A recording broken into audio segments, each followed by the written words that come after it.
ಟಾಲಿವುಡ್ನಲ್ಲಿ ಸಂಚಲನ ಸೃಷ್ಟಿಯಾಗ್ತಾ ಇದೆ. ಅಲ್ಲು ಅರ್ಜುನ್ ಅರೆಸ್ಟ್ ಪ್ರಕರಣಕ್ಕೆ ಸಂಬಂಧಪಟ್ಟಂತೆ ಪುಷ್ಪ 2 ಮಹಾ ಗೆಲುವನ್ನ ಸಹಿಸಿಕೊಳ್ಳೋಕ್ಕಾಗದೆ ಇವರನ್ನ ಕೆಣಕಿದ್ರ. ಹಾಗಾದ್ರೆ ತೆಲಂಗಾಣ ಸರ್ಕಾರದ ವಿರುದ್ಧ ಅಲ್ಲು ಅರ್ಜುನ್ ಫ್ಯಾನ್ಸ್ ಕಿಡಿಕಾರ್ತಾ ಇದ್ದಾರೆ. 1000 ಕೋಟಿ ಕಲೆಕ್ಷನ್ ಅನ್ನು ಮಾಡಿತ್ತು, ಬಾಕ್ಸ್ ಆಫೀಸ್ ಕೊಳ್ಳೆ ಹೊಡೆದಿತ್ತು ಪುಷ್ಪ 2 ಸಿನಿಮಾ.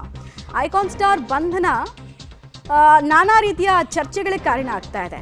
ಇನ್ಫ್ಯಾಕ್ಟ್ ಹಲವು ಕಾನ್ಸ್ಪಿರಸಿ ಥಿಯರಿಗಳು ಮುನ್ನೆಲೆಗೆ ಬರ್ತಾ ಇದೆ.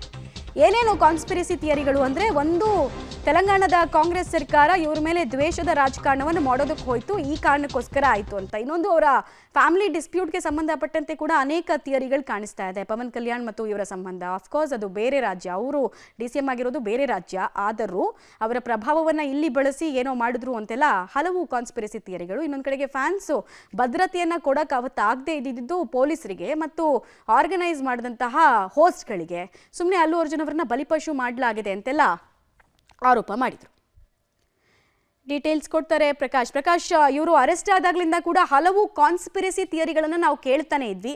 ಈಗ ಫ್ಯಾನ್ಸ್ ಏನು ಹೇಳ್ತಾ ಇದ್ದಾರೆ, ಹೊಸ ಹೊಸ ವಿಚಾರಗಳು ಏನು ಗೊತ್ತಾಗ್ತಾ ಇದೆ ಈ ಬಂಧನದ ಹಿಂದಿನ ಉದ್ದೇಶಕ್ಕೆ ಸಂಬಂಧಪಟ್ಟಂತೆ?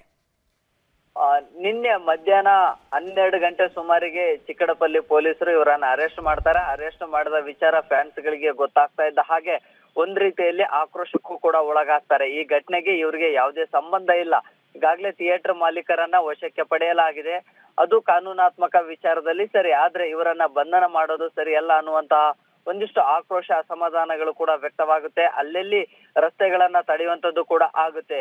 ಎಷ್ಟರ ಮಟ್ಟಿಗೆ ಅಂದ್ರೆ ರಾಜಕೀಯ ಒಂದಿಷ್ಟು ಆಯಾಮಗಳನ್ನ ಕೂಡ ಪಡೆದುಕೊಳ್ಳುತ್ತೆ. ಬಂಧನ ಆಗಿದ್ದ ಕೆಲವು ಕ್ಷಣಗಳಲ್ಲಿ ಅವರನ್ನ ಕೋರ್ಟಿಗೆ ಹಾಜರುಪಡಿಸುವಂತಹ ಎಲ್ಲ ಕಾನೂನು ಪ್ರಕ್ರಿಯೆಗಳನ್ನು ಕೂಡ ನಡೆಸ್ತಾರೆ. ಅಷ್ಟರ ಮಟ್ಟಿಗೆ ಫ್ಯಾನ್ಸ್ಗಳು ಈ ಒಂದು ಬಂಧನದ ವಿರುದ್ಧ ಆಕ್ರೋಶವನ್ನ ಕೂಡ ಹೊರ ಹಾಕ್ತಾರೆ. ಅದಾದ ಬಳಿಕ ಒಂದಿಷ್ಟು ಪ್ರಮುಖ ರಸ್ತೆಗಳಲ್ಲಿ ಪ್ರತಿಭಟನೆ ಮಾಡುವಂತದ್ದು ಕೂಡ ಆಗುತ್ತೆ. ಆ ನಂತರ ಜೈಲ್ನ ಬಳಿ, ಚಿಕ್ಕಡಪಲ್ಲಿ ಜೈಲ್ನ ಬಳಿ ಕೂಡ ಸಾಕಷ್ಟು ಅಭಿಮಾನಿಗಳು ಸೇರ್ತಾರೆ. ಅಲ್ಲಿ ಕೂಡ ಒಂದಿಷ್ಟು ಧಿಕ್ಕಾರಗಳನ್ನ ಕೂಗ್ತಾರೆ. ಅದಾದ ಬಳಿಕ ಮತ್ತೆ ಏನು ಕೋರ್ಟಿಗೆ ಏನು ಕರೆ ತರ್ತಾರೆ, ಕೋರ್ಟಿಗೆ ಕರೆದುಕೊಂಡು ಬರುವಂತಹ ರಸ್ತೆಗಳಲ್ಲಿ ಕೂಡ ಆ ಒಂದು ವೆಹಿಕಲ್ಸ್ ಗಳನ್ನ ತಡೆಯುವಂತ ಪ್ರಕ್ರಿಯೆಗಳನ್ನ ಕೂಡ ಮಾಡ್ತಾರೆ. ಅಷ್ಟರ ಮಟ್ಟಿಗೆ ಅಪೋಸ್ ಅನ್ನ ಮಾಡ್ತಾರೆ. ಅದಾದ ಬಳಿಕ ನಿನ್ನೆ ರಾತ್ರಿ ಆ ಒಂದು ಜೈಲ್ನ ಬಳಿ ಕೂಡ ಸಾಕಷ್ಟು ಅಭಿಮಾನಿಗಳು ಸೇರ್ತಾರೆ.